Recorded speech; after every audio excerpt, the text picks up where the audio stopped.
तो अस्सलाम वालेकुम, मैं लियाकत, तुसीं वेख रहे हो मेरा यूट्यूब चैनल। लाहौर गाजियाबाद दे विच एक बड़ा अफसोसनाक वाक़या होया है कि एक औरत दी सब्जी दी दुकान तो जनाब एक बजुर्ग औरत दी एक सफाक आदमी जनाब काना चो बालियां नोच के मौके ते फरार हो गए। इस टॉपिक ते अज तुहाडे नाल डिस्कस करांगे। साडे चैनल नूं सबसक्राइब करो, बैल आइकन बटन नूं प्रेस करो और वीडियो नूं शेयर करो। जी दोस्तों, होया कुछ इस तरह है कि लाहौर दे विच एक महल्ला है गाजियाबाद महल्ले दे विच एक दुकान है गली दे विच। नहीद अख्तर बजुर्ग औरत है जनाब, ये अरसा दराज तो तकरीबन 15 साल तो ये सब्जी फरोश का काम कर रही है। छोटे जे इस दुकान दे विच इन्हें सब्जी लाई हुई है और ये सब्जी बेचती है। और इस दे कोल एक बजुर्ग औरत रोज़ाना रूटीन के मुताबिक आके बैठती है, बल्कि यदी दोस्त है सी और इस दी उम्र तकरीबन 60 साल के राउंड अबाउट है सी।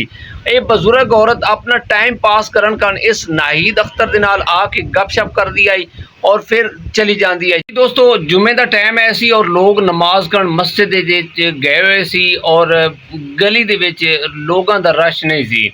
और इस सफाक आदमी ने जनाब मौके की तलाश वेखी, उत्थे आके खड़ा होया, इन्हें पोजीशन देखी है और इन्हें 100 रुपया इस नाहीद अख्तर नूं दिता है कि मैनू 50 रुपए के टमाटर दो। ऐसे दौरान यदी नज़र पै रही सी इस बजुर्ग औरत की बालियां ते और 1 तोले दी बालियां जनाब इनू बच्चों ने जनाब लैके दी हुई सी और ये पाई उन्हें कन्ना पाई हुई है।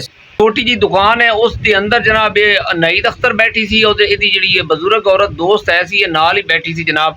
और वो सफाक आदमी इहदे नाल खड़ा ये पोजीशन ताक है सी और जज कर रहे सी कि बालियां सोने दी हैं या कि पित्तल दी हैं। ये चीज़ वो जज कर रहे सी। इस दरिंदे डकैत और सफाक आदमी ने जनाब मुँह उत्ते मास्क लाया हुआ सी और ऐनक लाई हुई है सी।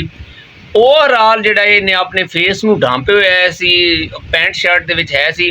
अच्छा, इसने 100 रुपया नाहीद अख्तर नूं दिता कि 50 रुपए दे मैनू टमाटर दो। अच्छा, उन्होंने रूटीन के मुताबिक जनाब जिहड़े तरकड़ी है सी उहदे उत्ते जनाब पत्थर का एक वट्टा रखण लई मूँह परे कीता, हाथ परे होया, वो अपना ध्यान उन्हां दा उधर गया। इस सफाक आदमी ने उस बजुर्ग औरत के जिहड़े दोवां हत्थां दे नाल जनाब जिहड़े दोवें कन्न हैं उन्हां दे विचों बालियां नोच के मौके ते फरार हो गया। वो बजुर्ग औरत ये पिछे नसी है, थोड़ी नसी है, वो किस तरह दौड़े जाता सी। 60-65 साल उसकी उम्र है सी और ये सफाक आदमी मौके तो फरार हो गया। ये उस टाइम मोटरसाइकिल नहीं सी, शायद हो सकता इन्हें किधरे साइड ते लाई हुई सी।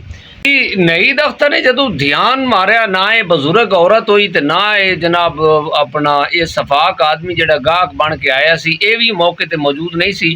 तो वो परेशान हो गई, उन्हें कि शायद हो सकता है चली गई हो। लेकिन वो फिर देखिया तो माई जनाब बड़ी मायूस कुन हालत दी वापस आ रही है। तो उन्हें पूछा तो उन्हें आख्या जी जेड़ा तेरे को टमाटर लै रहे सी वो बंदा मेरे कन्ना दियां बालियां नोच के नस गया है। बंदे जदों जनाब नमाज तो फारिग होए तो फिर उन्हें सारी हकीकत अपने बच्चों को दसी तो बच्चे ने 15 ते कॉल करके जनाब पुलिस ने आके जाए वकूअत आके पूछताछ शुरू की और देखिया CCTV जिहड़ा कैमरा सी वो बिल्कुल नाल है सी। ਉਹਦੇ ਵਿੱਚ ਉਹ सफाक आदमी बिल्कुल आ रहे सी नज़र, लेकिन उन्हें अपना चेहरा ढांपे हुए सी।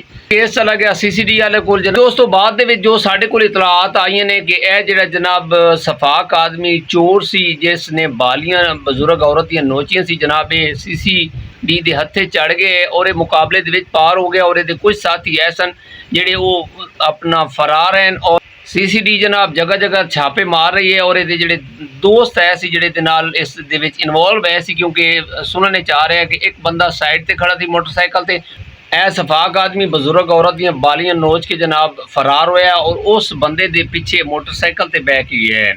तो यह बंदा जिहड़ा सी सफाक आदमी है CCD मुकाबले दे विच पार हो गया। मैं शाबाश देना CCD टीम नूं कि बिल्कुल अच्छा किया। और इस दे उत्ते तकरीबन कोई और केस आए और ये पुलिस नूं मतलूब आ। दोस्तों, यह हालात चल रहे हैं, बंदे कहते हैं जी CCD अच्छा नहीं कर रही, CCD क्यों नहीं अच्छा कर रही।